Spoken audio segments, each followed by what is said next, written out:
Indo-US relations in space are on a roll.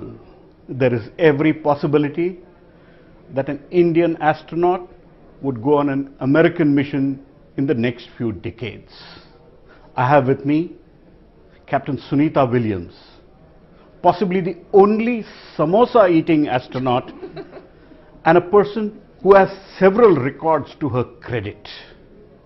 Captain, why do you eat samosas on the International Space Station? I think my answer to a lot of things is why not? If you have the opportunity, take it. And I love samosas, and so I had asked for some special things that reminded me of home, and so one of those things was samosas. And so my family somehow was able to work with NASA. We get some care packages when we're up in space for a long time, and so they put the samosas in there, and it was a nice surprise. On Indo-US relations, there's every possibility, like Chandrayaan-1, where there was partnership between the two. There could be equal partnership as India and America and the world goes towards Mars. Is there any kind of message you have on that? I think that the possibility is more than just a possibility. It's more than likely a reality. We have a pretty extensive plan about how we're going to get to Mars. We're not right there right today, but we have a plan with a number of spacecraft that we're going to be putting humans on first, using the commercial sector to take advantage of technology demonstrations, and then move on to an exploration vehicle, namely Orion, to start exploring close to Earth, maybe out to a moon, maybe out to an asteroid. And when we're doing that, we're leaving low Earth orbit and going beyond Earth orbit, we're going to need all the partnerships that we can around the world, and I think that's what will represent humanity. And India is definitely part of that as an up-and-coming spacefaring nation. Up-and-coming? I thought you felt the heat when India did a low-cost mission to Mars, a sub-$100 million mission. Exactly, and up-and-coming meaning up-and-coming human spaceflight. Oh yes. Spacefaring. Now, on human spaceflight, see, India is just taking the first steps. Is there any advice you have for the Indian Space Research Organization on human spaceflights? Well, my impression, I'll say that much, from my time visiting India after each of my space missions, is there's so much enthusiasm in the youngsters in this country.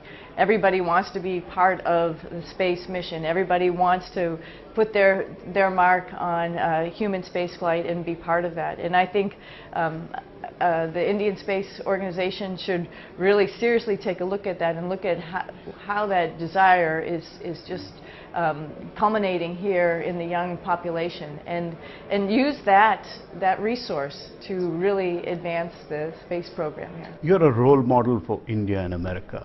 Is there a possibility that you can advise the Indian Space Research Organization in the way forward on human space flights and astronauts? Well, thank you. That's a very humbling compliment. Hopefully I'm a positive influence. I think my parents would be happy if I was a positive influence, not a bad influence. So I'm hoping I'm a positive role model, just to show kids out there, as well as my predecessor Kalpana Chawla from India, that if you want to do something, go for it. And the Indian Space Organization, like I mentioned, should recognize that there is a burning desire in the youngsters in this country to get involved and to want to launch another astronaut into space. And they need to understand that and find opportunities for them, not only as engineers, but also the people who are putting the spacecraft together. There's a lot that goes on in a space program. It's not just the scientists and the engineers. It's also the fabricators and the people who do the training, the people who understand what type of food you're going to eat, all the logistics, all the business associated with it. So there's a myriad of capabilities that are there and opportunities for these kids who are interested in getting involved. You've flown on the space shuttle. America retired the space shuttle. In the next few weeks, India is flying what is a technology demonstrator for us, Indian space shuttle. Have you had a chance to look at that program? I haven't, unfortunately. So my time here in India has been very short, and I will definitely be looking into that in the future. But this trip and more recently, They call it the reusable launch vehicle. oh, that's awesome. That's awesome. That's the shape of things to come. You know, I've been a little bit heads down in the commercial crew program that we're running with our partners, our commercial partners in the United States. So I haven't had that opportunity, but I definitely need to look into it because that's the shape of things to come. You've been on what are essentially government flights, which was the space shuttles. Now you're venturing into an area where you're going to get into commercial flights. I remember astronauts having said that when you're flying on the space shuttle, you're flying on what are called L1 contracts, meaning the least expensive contracts.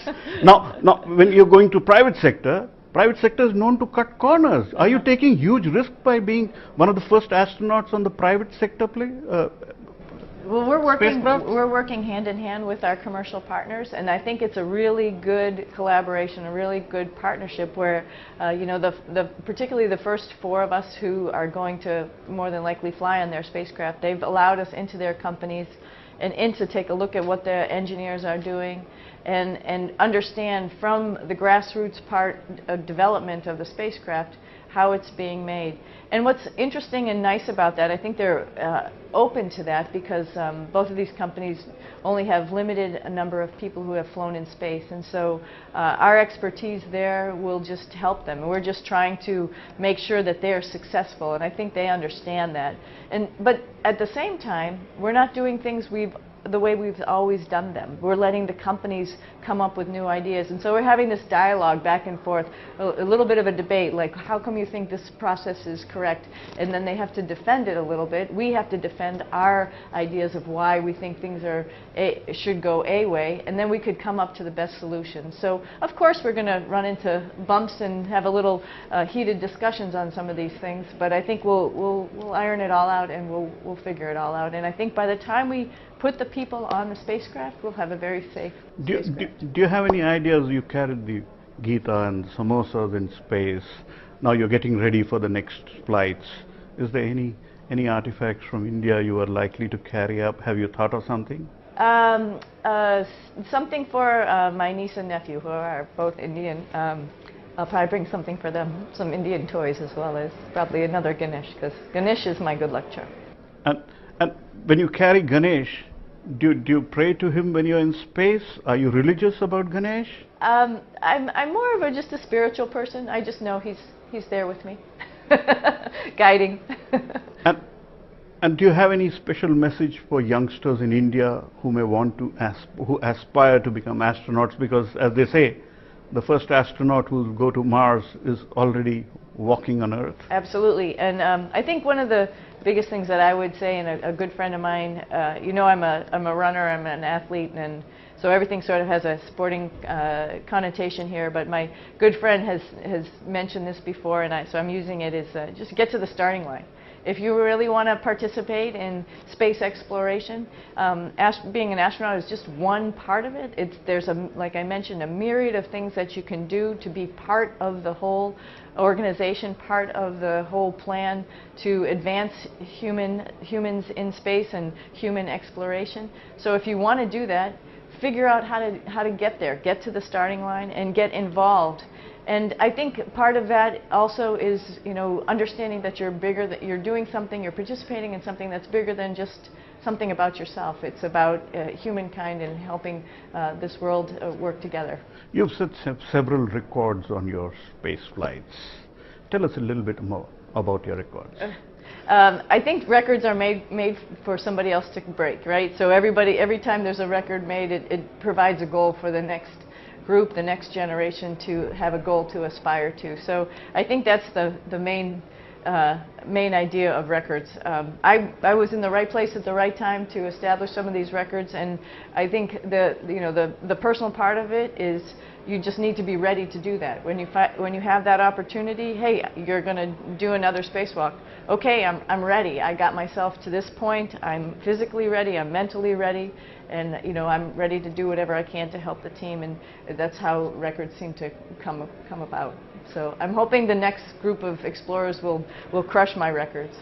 I'm too heavy to be an astronaut, but if there were a choice and you were to be the first astronaut to go to Mars, and as they say, at least the NASA effort would be a two-way mission. Yes. And if you had a choice, who would you take along on that mission? Your dog or your husband? Oh, wow, that's an interesting choice. My dog would age quicker, so I'm not sure that would be a good idea, but I might get into an argument with my husband, so I'm not sure. I'm still thinking about that. But you miss your dog more on your space flights than your husband, is that right? Well, yes and no. And I guess I like to argue, so I suppose I enjoy making that phone call to my husband, and so I can talk to him from space, from the International Space Station, and the dog you just can't actually talk to, so that's sort of... You haven't dialed wrong numbers from space? Oh yeah, I have. But that's okay. And going forward, what kind of partnership do you expect from India in space, both for NASA and the world?